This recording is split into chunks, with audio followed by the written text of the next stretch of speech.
When my kids were younger and I was trying to get support from their school, I felt like if only I had more information, more expertise, all my problems would go away. Getting that classroom accommodation, that would be a breeze. Right now, my colleague Rae Jacobson is trying to get school services for her daughter, but Rae has something most of us don't have.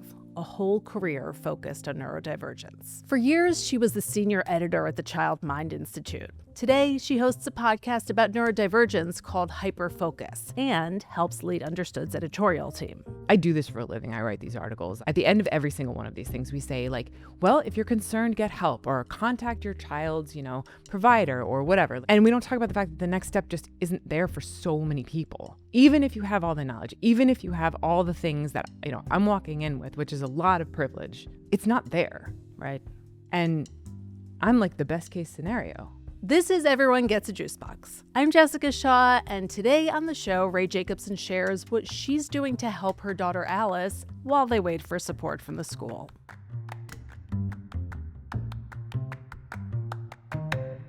When did you realize that Alice should get a neuropsych? I do want to say before you said that Alice has not had a neuropsych. Okay.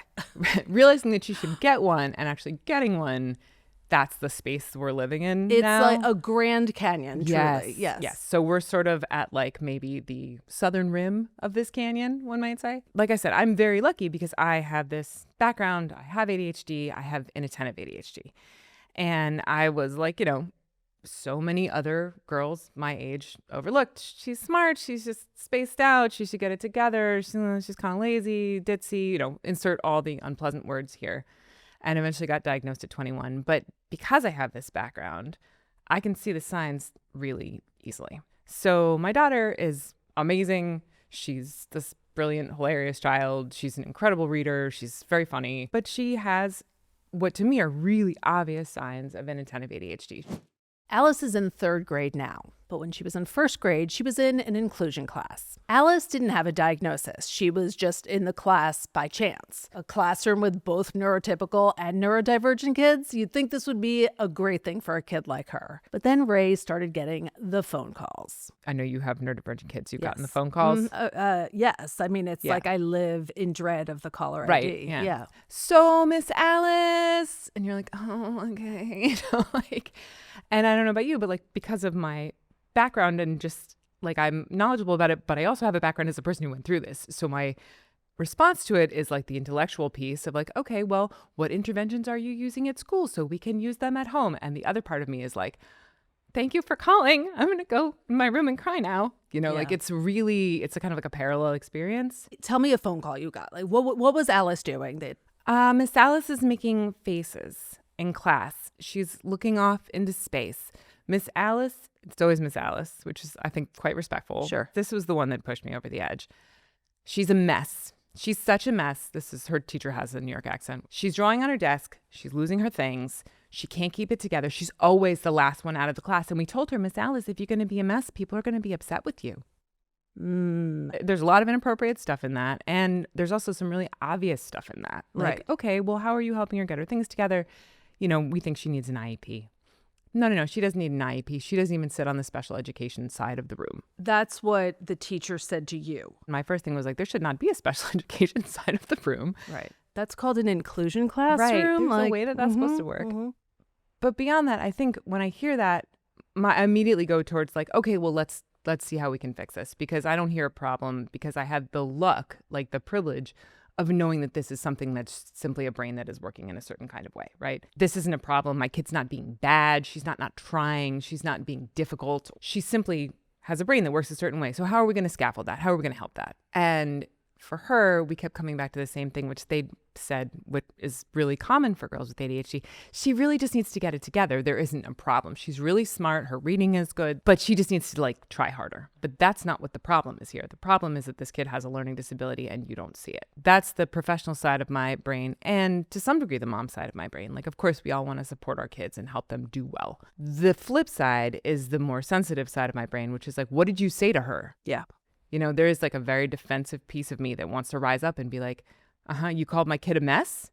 Did you call her that in front of the other students? Did you say people are going to be upset with Did her? you say people aren't going to want to sit with you if you're drawing and you don't pay attention to them? I'm trying in those moments because I also recognize that teachers are working really hard and there's not a lot of training in this, and people don't get the backup that they need to be able to help kids in the way that they should. So I'm fighting all these kind of different urges. I feel like you probably have gone through this with your own children where you're like, okay, all of these things are true at the same time. My focus is on making sure that my kid's okay. How do I do that? When I went through it, it was a little bit different because I had no knowledge. So when I got the phone call, it was like, phone calls, plural. I mean, as if one phone call. All the calls. It was like, oh no, what do I do now? And then it was finding out that my kid's teacher, when everyone was sitting on the rug and she kind of couldn't, she couldn't sit still, the teacher sent her to a desk and had her just put her head down, which is the most punitive, horrible thing. So I was kind of starting from square one of like, okay, what is that? Is this, she's saying it's behavioral. Is it behavioral? And then it's like full speed ahead, must educate, must absorb everything, must get this tested, etc. You have all of this knowledge when you get the call and even before. How did that help you? First, I want to say I'm sorry that happened to you, but I'm sorry that happened to your kid. That sucks. Yeah. And thank you. That swirl of confusion, though, is what most moms go through, what most parents go through. And like I said, it's a hard-won privilege, but it's a privilege to have all that background already there. That said, it didn't necessarily change for me what happened next. When I say Alice hasn't had a neuropsych, I said, I think she needs an IEP. These are the reasons why I think she needs an IEP. And they said, you can write a letter, but I'm not sure that we agree with that, this kind of stuff, which is, again, like we said, a common problem for kids who have this kind of higher functioning stuff. But after a year in first grade of her coming home crying every day and writing us notes where she couldn't quite spell yet, so they all said, I hat school, which was great. So I have a couple coming home crying because of what the teachers were saying to her. I can't be still anymore. They don't let me move around at all. And I'm an angry kid. I'm a bad kid. I'm stupid. I mean, pile up. So when you say like, how much does your knowledge help you? It helps me with what I know should be happening. It helps me with what I say to my daughter when she is upset. I got her books on ADHD. I knew which ones to buy. We talked about them together. We talked about our brains and how our brains work. All that stuff is great and it helped, but it doesn't change what she's going through during the day. And it didn't change how it felt to watch my kid cry every day for a year. So Rae and her husband started the process of getting a neuropsych for Alice. A neuropsychological evaluation would arm Rae with a diagnosis from a doctor. Now, Rae is pretty positive that Alice has inattentive ADHD, but if the school wouldn't recommend an IEP, a formal diagnosis would require them to give Alice the services she needs. That said, a neuropsych, as you know, is not exactly affordable. It's not available to everyone. No amount of access or knowledge is going to change that price. Tell me about that Jessica, process. $7,500. And I don't know about you, but I don't have that lying around. We tried to find people who took insurance. And one of the reasons I'm sitting here with you today is because we found out that it would be a year-long wait. To have a neuropsych that your covered. Insurance covered. Yes. So you have the option of paying $7,500 out of pocket, which is insane. Yes, I like that you say option. Right. Yes, exactly. Option with the most lowercase of O's. Or you wait an entire year. And on top of all of this, whatever diagnosis or information that you could theoretically get from this neuropsych, you kind of have already. And it's the kind of thing where I think I still want that information, that not so much the information as the diagnosis, because that's going to unlock support forever, right? You need that because that's how the system works. And if we want to get her medication, if we want to get her an IEP in middle school, if we want these other things, that's all behind that gate. And I can't get to it whether I know what's there or not. Right. And you can control how you educate and raise and talk to your kid, but not how teachers do. And it gives teachers a little bit of a roadmap, I would say. Yeah, I think teachers need it. Yeah. And I think to the point about teachers working really hard, like there's a value in having something that's like, not only is this something that helps me understand this student and this child, this is also something that allows me to give them the support that I would like to give them anyway, because this is how the system operates. So tell me about when you called and they said there is a year-long wait. Have you been through this? I have. And I remember for me, I was like, no. There's no way. I was going to say, how did you react? It was almost incomprehensible because you're like, no. What you do is you evaluate kids, and it's important that you do it sooner rather than later because every year that goes by, like, of course, there's not a year-long wait. What do you mean? That's all of first grade. That's all of second grade. That's all of whatever. Like, yes.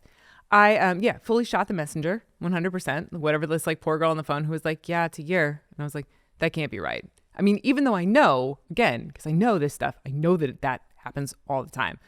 I don't know why I thought this was going to be different.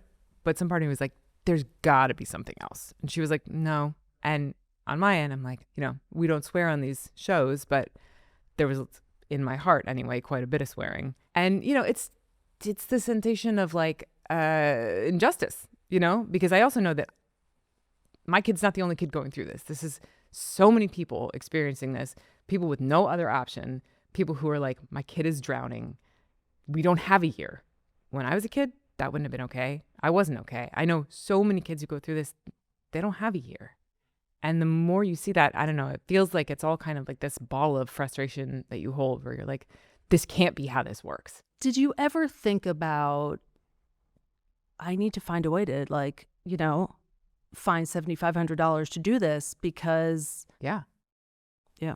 I mean, didn't you? Yeah. Like we all do, right? And it's a matter of like, is this manageable? Is this something that I can do? How long will it take to find that in like, all the couches of the world? And how am I going to figure out, how to get the things that I need then afterwards? Like I talk about the price of it in part because we act like these things are accessible. Like I do this for a living. I write these articles. I have talked about this for the past 20 years. At the end of every single one of these things, we say like, well, if you're concerned, get help or contact your child's, provider or whatever. Like there's always this thing where it's like, and the next step is, and we don't talk about the fact that the next step just isn't there for so many people. Even if you have all the knowledge, even if you have all the things that, I'm walking in with, which is a lot of privilege. I want to be clear. It's not there. Right.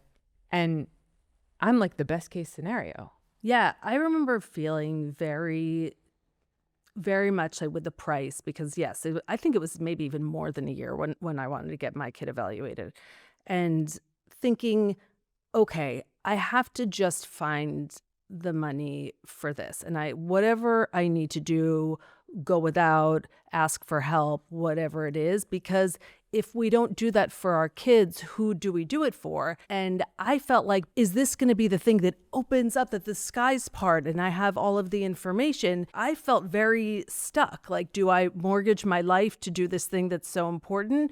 Or do I wait? And if I wait, does that mean I don't love my kid enough? Yeah. I mean, it's an impossible decision in general. Like, how did you figure out what you decided to do? Like, I'm very curious, genuinely, because I think we should be clear. That decision isn't even on the table for most people. Absolutely. Right? Like, even the fact that you could be like, I could mortgage my life, that's not there for a lot of people. Yeah. But making that choice, which so many of us have to do or not do, I don't know what went into it for you, because I need the advice. So for me personally, we found the money. We got it together. It wasn't $7,500 back then, but I think it was $5,500. It was an obscene amount of money. It was too much money. I think the wait for insurance to cover was well over a year. It was, I think, a year and a half. And ultimately, it was just, we were in this position where I didn't have an understanding and a background and a lot of other resources. So I was like, I need this yesterday because my kid's teacher is putting her with her head down at a table. That is a wild story. So how did did your expertise help you at all? Or does it help you? Because it sounds like you're in it. I mean, yes, absolutely it helps. Because when my kid comes home crying and saying she's stupid, I know what to say.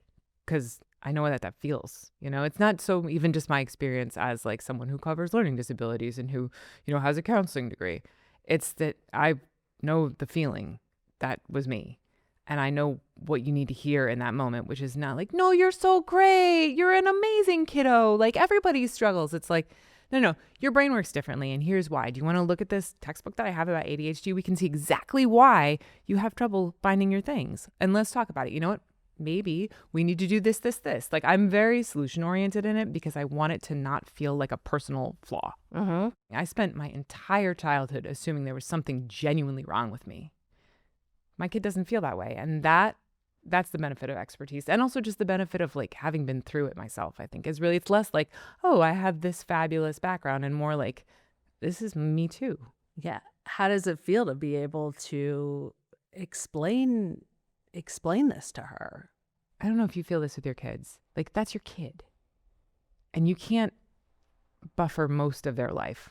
Like I can't step in for 99% of the stuff that she's going to go through, nor should I. You know, that's her right to have her life and explore the world in her way.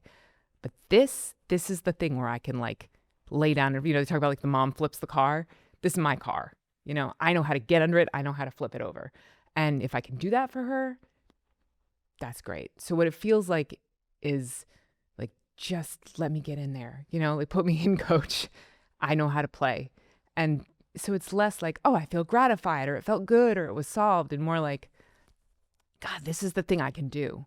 And I can't fix it all, but at least I can make this better. Yes. How do you navigate working with the school? It's one thing to have her come home and you're like, okay, I can get her to not be crying and thinking she's stupid. I can't control how the teachers are going to be treating her because, again, goes back to there's a year-long wait. They don't have the document, this like, you know, tablet that says this is what you need to do. You know, I can't control what the teachers are going to say to her. I can't control what her future partners will say to her. You know, all I can do is try to model a good relationship. Like, I think a lot of it is, I'm not going to be able to stop all the things that will come across your way. And she has ADHD, so whether or not she has an IEP or whatever, there are going to be things that are hard in a different way than they would be if she was neurotypical. What I can do is give her language to explain what's going on for herself, to others. If her teacher says something like, well, you're such a mess, she can be like, well, I have ADHD, so I need a little bit more time to clean up my things. You know, we work on a lot of like the advocacy piece. That's the thing I can do. I can't stop people from not having the knowledge that I have. I can't stop people from being mean even, but I can at least give her the tools that she needs to deal with it when it happens to the best of my ability. I'm not going to be able to fix it all, but that's what I'm focused on. What did that feel like when you said to your daughter, hey, this is how you advocate for yourself? Was that a pressure on her? I mean, when you say to a kid, okay, when you go in and you're going to tell the teacher that you had a little trouble doing the homework, so you need an extra, and they go like, I'm not going to do that. Like, of course not.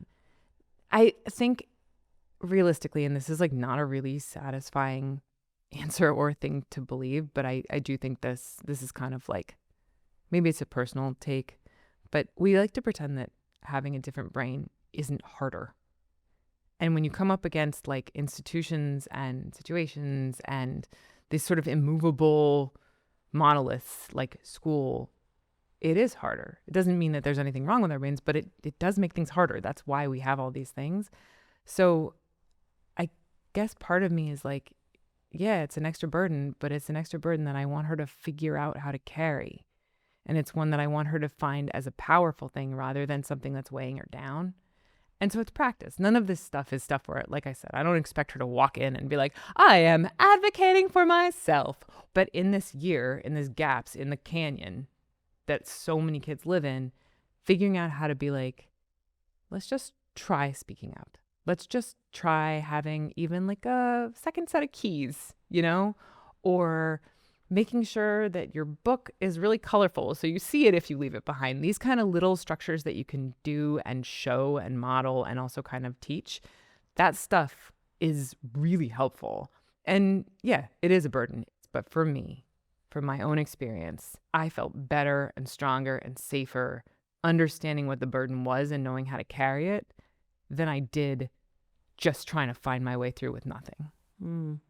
And was there ever a moment where she came home and was able to express, oh, I used the tools that you gave me? The gratifying perfect Yes, mom moment. yes.